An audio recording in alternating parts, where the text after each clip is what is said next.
अगर आपका सपना डॉक्टर बनने का है तो एक ऐसी परीक्षा जिसे पास किए बिना इस सपने को पूरा करना लगभग असंभव है। लेकिन हैरानी की बात यह है कि हर साल लाखों छात्र सिर्फ इसलिए पीछे रह जाते हैं क्योंकि उन्हें सही समय पर सही जानकारी नहीं मिल पाती। कई छात्रों को यह भी पता नहीं होता है कि नीट क्या है, इसमें कौन आवेदन कर सकता है, परीक्षा का पैटर्न क्या है, कौन कौन से विषय पूछे जाते हैं और इसकी तैयारी कैसे शुरू करनी चाहिए।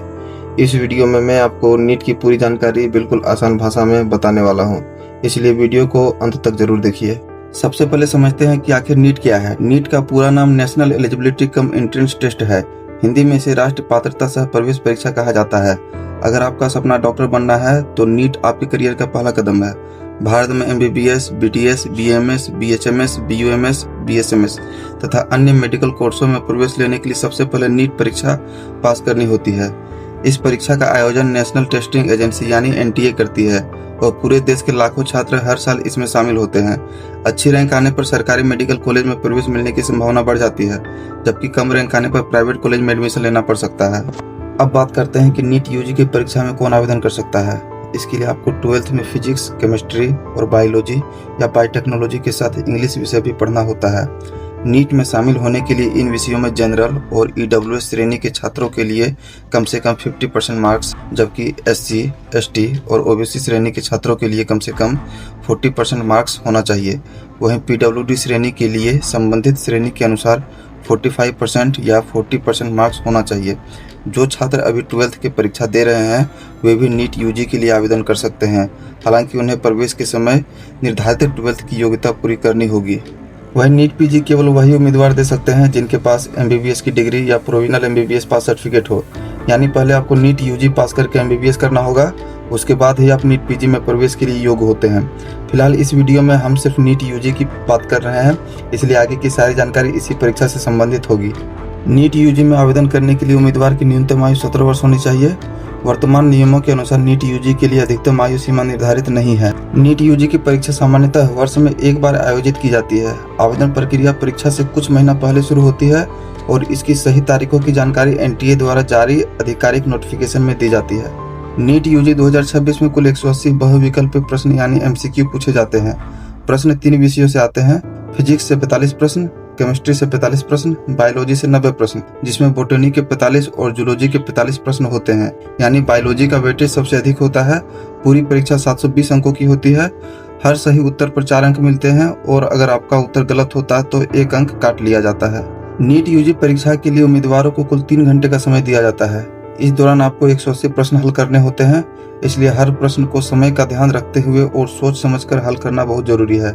यह परीक्षा ऑफलाइन यानी पेन पेपर मोड में आयोजित की जाती है। नीट UG परीक्षा देने के लिए कोई तय संख्या नहीं है, यानी आप नीट की परीक्षा कितनी बार भी दे सकते हैं। परीक्षा में कुछ प्रश्न आसान होते हैं जबकि कुछ कठिन, इसलिए पढ़ाई करना ही पर्याप्त नहीं है, बल्कि सही टाइम मैनेजमेंट भी सफलता की कुंजी है। अब सबसे महत्वपूर्ण सवाल, आखिर पढ़ना क्या है। नीट का सिलेबस मुख्य रूप से NCERT कक्षा 11 और 12 के फिजिक्स, केमिस्ट्री और बायोलॉजी पर आधारित होता है, इसलिए तैयारी की शुरुआत हमेशा NCERT की किताबों से करें।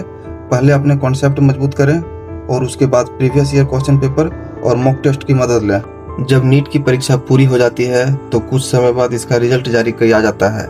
रिजल्ट के साथ नीट का क्वालिफाइंग कट ऑफ भी जारी होता है, लेकिन यहाँ एक बात समझना बहुत जरूरी है कि यह नीट क्वालिफाइंग कट ऑफ है, न कि मेडिकल कॉलेज में एडमिशन की कट ऑफ।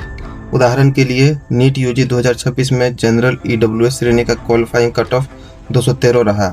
213 का अर्थ है कि जनरल EWS श्रेणी के छात्र को नीट क्वालिफाई करने के लिए कम से कम 213 अंक लाने आवश्यक थे।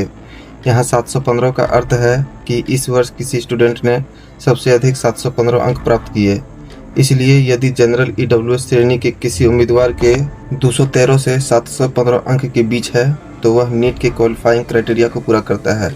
लेकिन यह बिल्कुल मतलब नहीं है कि आपको मेडिकल कॉलेज में एडमिशन मिल जाएगा। इसे एक उदाहरण से समझते हैं। मान लीजिए 2 छात्र हैं। छात्र A को आता है 715 अंक और छात्र B को आता है 300 अंक। दोनों ने नीट क्वालिफाई कर लिया क्योंकि दोनों के अंक 213 से अधिक है। अब आगे क्या होगा? दोनों छात्रों को अपनी ऑल इंडिया रैंक मिलेगी। काउंसलिंग के लिए रजिस्ट्रेशन दोनों छात्र MCC यानी मेडिकल काउंसलिंग कमेटी या अपने राज्य की स्टेट काउंसलिंग में रजिस्ट्रेशन कर सकते हैं। काउंसलिंग के दौरान छात्र अपनी पसंद के अनुसार विकल्प भरते हैं। वे चाहे तो केवल सरकारी मेडिकल कॉलेज चुन सकते हैं, केवल प्राइवेट मेडिकल कॉलेज चुन सकते हैं, या सरकारी और प्राइवेट दोनों मेडिकल कॉलेज चुन सकते हैं। अब छात्रों की रैंक, श्रेणी, आरक्षण, भरे गए विकल्प और उपलब्ध सीटों के आधार पर सीट आवंटित की जाती है। 715 अंक वाले छात्र की रैंक बहुत अच्छी होगी, इसलिए उसे पहले ही राउंड में अच्छी सरकारी एमबीबीएस कॉलेज में सीट मिलने की संभावना अधिक होगी। 300 अंक वाले छात्रों ने भी नीट क्वालिफाई किया है, लेकिन उसकी रैंक काफी पीछे होगी, इसलिए उसके साथ कोई भी स्थिति हो सकती है, जैसे सरकारी एमबीबीएस सीट न मिले, या बीडीएस, बीएएमएस, बीएचएमएस, बीयूएमएस या किसी प्राइवेट मेडिकल कॉलेज में सीट मिले, या फिर किसी भी कॉलेज में सीट न मिले। मेडिकल कॉलेज अपनी मर्जी से किसी भी छात्र का एडमिशन नहीं ले सकते, सरकारी हो या निजी। नीट के माध्यम से होने वाले मेडिकल कोर्सों में सीटों का आवंटन काउंसलिंग प्रक्रिया से होता है। कॉलेज केवल उसी छात्र का प्रवेश ले सकता है जिसे काउंसलिंग में वह सीट आधिकारिक रूप से आवंटित हुई हो। जब किसी छात्र को सरकारी medical college, private medical college या एम्स जैसे संस्थान से एमबीबीएस की डिग्री मिल जाती है तो वह एक योग्य डॉक्टर बन जाता है।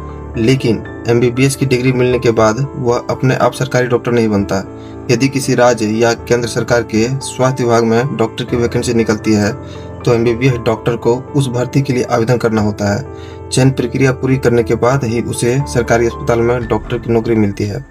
एमबीबीएस करने के बाद डॉक्टर के पास कई करियर विकल्प होते हैं, जैसे सरकारी अस्पताल में डॉक्टर के रूप में नौकरी करना, प्राइवेट अस्पताल में काम करना, अपना खुद का क्लिनिक शुरू करना, या नीट पीजी परीक्षा देकर विशेषज्ञ डॉक्टर बनना। तो वीडियो में दी गई जानकारी यूजफुल लगी हो तो वीडियो को लाइक करें और ऐसे ही करियर और स्किल से जुड़ी सच्ची जानकारी के लिए चैनल को सब्सक्राइब जरूर करें।